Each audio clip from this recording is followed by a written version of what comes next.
आज की पौराणिक कहानी है नहुष कुल में उत्पन्न चंद्रवंश के 5वें राजा ययाति की पुत्री माधवी की।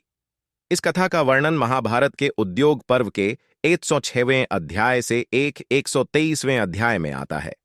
माधवी थी तो राजपुत्री पर उसके पिता ययाति ने उसे इसलिए गालव ऋषि को सौंप दिया था ताकि वो उसे अन्य राजाओं को सौंप कर अपने गुरु विश्वामित्र को गुरु दक्षिणा में देने के लिए 800 श्वेतवर्णी अश्व प्राप्त कर सके। गालव ऋषि ने उसे 3 राजाओं और अंत में अपने गुरु विश्वामित्र को सौंपा। आइए कथा विस्तार से जानते हैं। गालव ऋषि विश्वामित्र के बड़े प्रिय शिष्य थे। जब उनका अध्ययन पूर्ण हुआ तो नियमानुसार गुरु से दीक्षा लेकर गृहस्थाश्रम में प्रविष्ट होने की अनुमति लेने का अवसर उपस्थित हुआ। गालव ने सोचा, यही अवसर है जबकि गुरु के प्रति मैं अपनी अपार भक्ति एवं श्रद्धा का कुछ परिचय दे सकूंगा। उन्होंने निश्चय किया कि अपनी शक्ति के अनुसार कोई न कोई गुरु दक्षिणा देकर ही आश्रम से विदा लेंगे।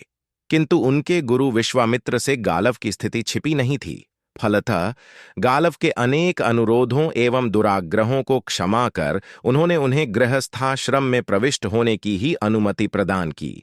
किंतु गालव भी अपने निश्चय के प्रति अविचल थे। उनको यह कथापि स्वीकार नहीं था कि गुरु को कोई दक्षिणा दिए बिना ही वे आश्रम से विदा ले। वह अपने निश्चय पर डटे रह गए और विश्वामित्र के बहुत कुछ समझाने बुझाने पर अंत तक यही कहते रहे, गुरुदेव, मेरी विद्या तब तक फलवती नहीं हो सकेगी जब तक मैं आपको कोई दक्षिणा नहीं दे देता। विश्वामित्र का सहज क्षात्र तेज गालव के इस दुराग्रह पर उद्दीप्त हो उठा। अकिंचन और युवक ब्राह्मण पुत्र की यह धृष्टता उन्हें मर्म भेदिनी सी लगी, जो उन्हें यह आज अपनी दक्षिणा का पात्र समझ रहा है। उन्हें यह स्मरण करने की आवश्यकता नहीं थी कि वह राजा के पुत्र थे। सम्राटोचित वैभव विलास को पैरों तले ठुकराने वाले को एक भिखारी का बालक दक्षिणा देना चाहता है, यह कैसी विडंबना है। विश्वामित्र विचलित हो उठे। उनका धैर्य समाप्त हो गया।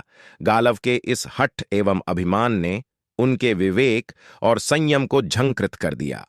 अपार क्रोध से विकंपित वाणी में उन्होंने गालव को तर्जित करते हुए कहा, दुराग्रही गालव, तुम्हें विश्वामित्र जैसे गुरु को संतुष्ट करने के लिए ऐसे 800 श्यामकर्ण अश्व देने होंगे जो चंद्रमा के समान श्वेत वर्ण के हैं। अत्यंत कठिन शर्त थी यह गालव के लिए। किंतु विश्वामित्र की यह वज्रवाणी स्वाभिमानी एवं दृढ़ निश्चयी गालव को विचलित नहीं कर सकी। उन्होंने अत्यंत विनय और सत्कार भरे शब्दों से अपने आचार्य से तात्कालिक क्रोध को शांत करके इस दुर्लभ दक्षिणा को जुटाने के लिए यथेष्ट समय देने की याचना की, जिसे विश्वामित्र ने भी स्वीकार कर लिया। तेजस्वी गालव की पक्षराज गरुड़ से विशेष मैत्री थी। फलतः विश्वामित्र की अमरशाग्नि से बचाने के लिए गरुड़ ने गालव का बड़ा संग दिया। अपने कामकाज से छुट्टी लेकर वह गालव के संग भूमंडल भर की प्रदक्षिणा करके ऐसे 800 श्यामकर्ण अश्वों की खोज के लिए निकल पड़े। द्रुतगामी गरुड़ पर बैठकर समूचे भूमंडल की परिक्रमा कर चुकने पर भी जब गालव को सफलता की कोई आशा नहीं दिखाई पड़ी तो वह निराश होकर आत्महत्या के लिए उतारू हो गए। किंतु गरुड़ ने इस समय भी उनका साथ नहीं छोड़ा। अपनी सूझबूझ से उनके प्राणों की रक्षा करके उन्होंने गालव को अभीष्ट सिद्धि के लिए गंगा यमुना के संगम स्थल पर बसे प्रतिष्ठानपुर के स्वामी महाराज ययाति की शरण में चलने की प्रेरणा दी। महाराज ययाति का उन दिनों धरती के राजाओं में सर्वाधिक सम्मान था। अपने अतिथियों, यज्ञों एवं प्रजा के कल्याणकारी कार्यों के लिए ययाति को कुछ भी अदेय नहीं था। जब उन्हें गरुड़ समेत आर्षि कुमार गालव के आगमन की सूचना दी गई तो राजा ने उनका हार्दिक स्वागत सत्कार किया। गरुड़ ने अपने आगमन का प्रयोजन बताते हुए कहा, राजन, यह तपोनिधि गालव मेरे अभिन्न मित्र हैं। महर्षि विश्वामित्र के यह प्रिय शिष्य रहे हैं।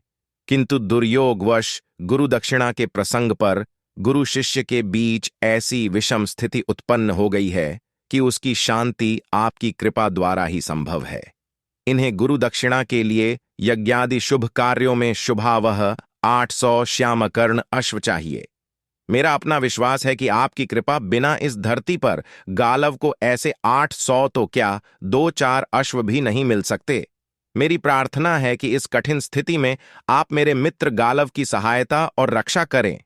नहुष नंदन, मेरे मित्र गालव तपस्या की मूर्ति हैं। इनका ब्रह्मतेज अद्वितीय है। यदि आपने इन्हें उबार लिया तो अपनी अमोघ एवं अपार तपस्या के फल से यह भी कभी आपको अनुग्रहित करेंगे। नरेश्वर, यह आपके लिए एक सुवर्ण संयोग उपस्थित हुआ है, जो गालव के समान परम विद्वान, सदाचारी एवं तेजस्वी याचक उपस्थित हुए हैं। अपने मित्र गरुड़ की मर्मस्पर्शनी वाणी सुनकर राजा ययाति प्रसन्न हुए, किंतु संयोगात उस समय उनकी स्थिति वैसी नहीं थी जैसी कि गरुड़ समझते थे। अनेक राजसूय और अश्वमेध यज्ञों में उन्होंने अपना संपूर्ण कोष रिक्त कर दिया था।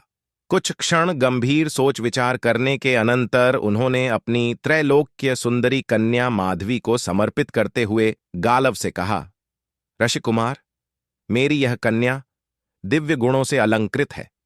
दैवी वरदान के अनुसार इसके द्वारा हमारे देश में 4 महान राजवंशों की प्रतिष्ठा होगी।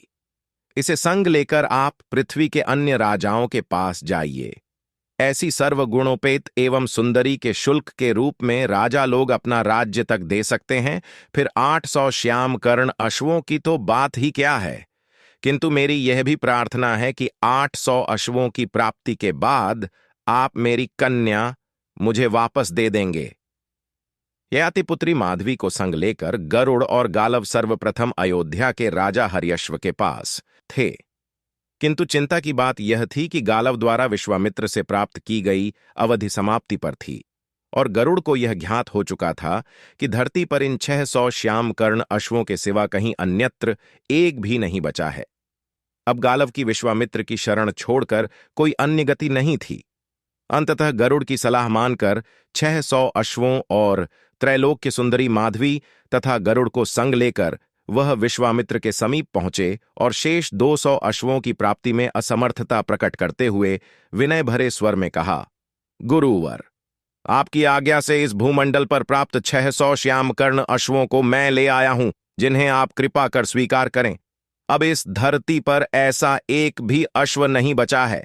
अतः मेरी प्रार्थना है कि शेष 200 अश्वों के शुल्क के रूप में आप दिव्यांगना माधवी को अंगीकार करें। गालव की प्रार्थना का अनुमोदन गरुड़ ने भी किया। विश्वामित्र ने अपने प्रिय शिष्य की प्रार्थना स्वीकार कर ली और माधवी के संयोग से अन्य राजाओं की भांति उन्होंने भी एक तेजस्वी पुत्र की प्राप्ति की, जो कालांतर में अष्टक के नाम से प्रसिद्ध हुआ। बड़ा होने पर विश्वामित्र की अनुमति से अष्टक ने उनकी राजधानी का सारा कार्यभार ग्रहण किया और माधवी के शुल्क के रूप में प्राप्त उन 600 दुर्लभ श्यामकर्ण अश्वों का भी वही स्वामी हुआ। इन चारों पुत्रों की उत्पत्ति के बाद माधवी ने गालव को ऊरण करा दिया। फिर तो वह अपने पिता राजा ययाति को वापस कर दी गई, क्योंकि उसके पिता ने केवल 800 श्यामकर्ण अश्वों के शुल्क के लिए ही गालव को प्रदान किया था।